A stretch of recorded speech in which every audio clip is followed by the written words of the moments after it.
ఇప్పుడే country delight యాప్ని download చేసుకోండి. Download the country delight app now.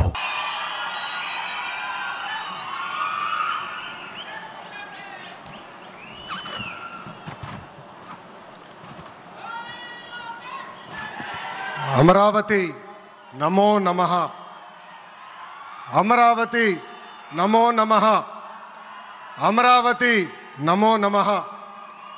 వేదిక మీద ఉన్న ఆర్కిటెక్ట్ ఆఫ్ మోడర్న్ భారత్ గౌరవ ప్రధానమంత్రి నరేంద్ర మోడీ గారికి, మన పేదల నాయకుడు గౌరవ ముఖ్యమంత్రి చంద్రబాబు నాయుడు గారికి, నా అన్న గౌరవ ఉప ముఖ్యమంత్రి పవన్ అన్నకి, వేదిక పైన ఉన్న ఇతర గౌరవ పెద్దలకు, ప్రాణాలు సైతం లెక్క చేయకుండా అమరావతి కోసం పోరాడిన రైతులకు, ప్రజలకు నా హృదయపూర్వక నమస్కారాలు. ముందుగా పహల్గామ్ ఉగ్రవాద దాడిలో చనిపోయిన వారికి నేను నివాళులర్పిస్తున్నా. ఉగ్రవాదుల దాడిలో చనిపోయిన వారి కుటుంబానికి దేశం మొత్తం అండగా నిలబడుతుంది. పాకిస్తాన్ గీత దాటింది, అమాయకుల్ని చంపింది, చాలా పెద్ద తప్పు చేసింది. ఒక్క పాకిస్తాన్ కాదు, 100 పాకిస్తాన్లు వచ్చినా భారతదేశ నేలపై మొలిచిన గడ్డి కూడా పీకలేరు. 100 పాకిస్తాన్లకు సమాధానం చెప్పే ఒక్క మిసైల్ మన దగ్గర ఉంది. ఆ మిసైల్ ఏంటో తెలుసా? నమో గౌరవ ప్రధానమంత్రి నరేంద్ర మోడీ గారు. సింహం ముందల ఆటలు ఆడకూడదు, ఆడితే ఏమవుతుంది?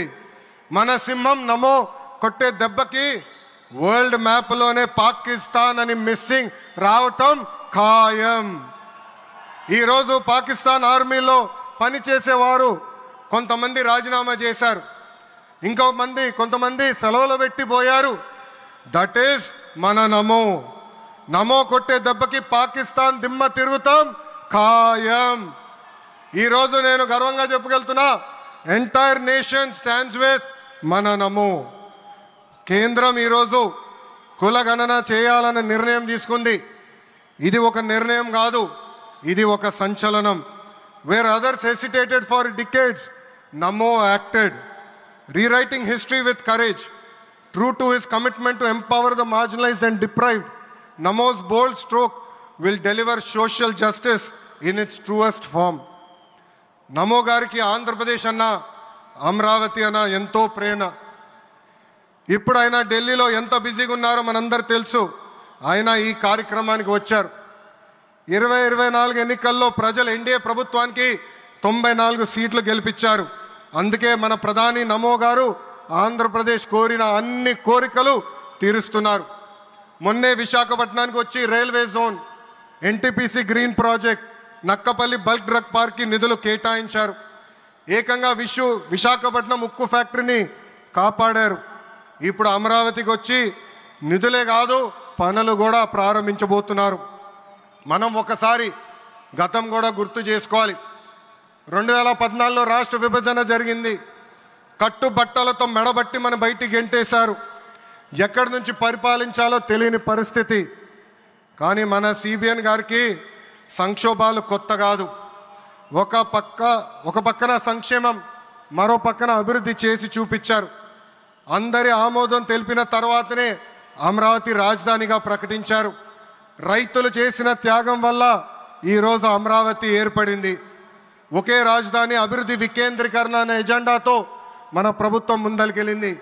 రాయలసీమను ఎలక్ట్రానిక్స్, ఆటోమోటివ్, రెన్యూవబుల్ ఎనర్జీ హబ్గా తయారు చేశాం. గోదావరి జిల్లాలో ఆక్వాని పెద్ద ఎత్తున ప్రోత్సహించాం. ఉత్తరాంధ్రలో ఐటీ, ఫార్మా కంపెనీలు కూడా ఆనాడు మనం తీసుకొచ్చాం. కానీ 2019 నుంచి 24 వరకు విధ్వంస పాలన మనం చూసాం. మన సిబిఎన్పై ఉన్న వ్యక్తిగత కక్షతో అమరావతిని చంపేయాలని చూశారు.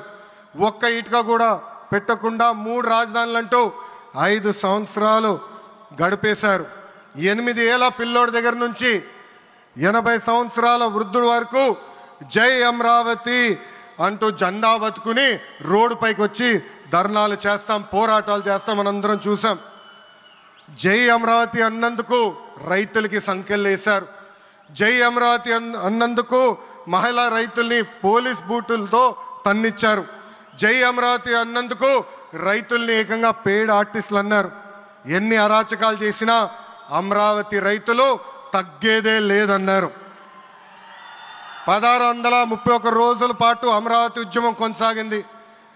2070 మంది రైతులు చనిపోయారు. సుమారుగా 3000 మంది రైతుల పైన ఆనాటి ప్రభుత్వం దొంగ కేసులు పెట్టింది.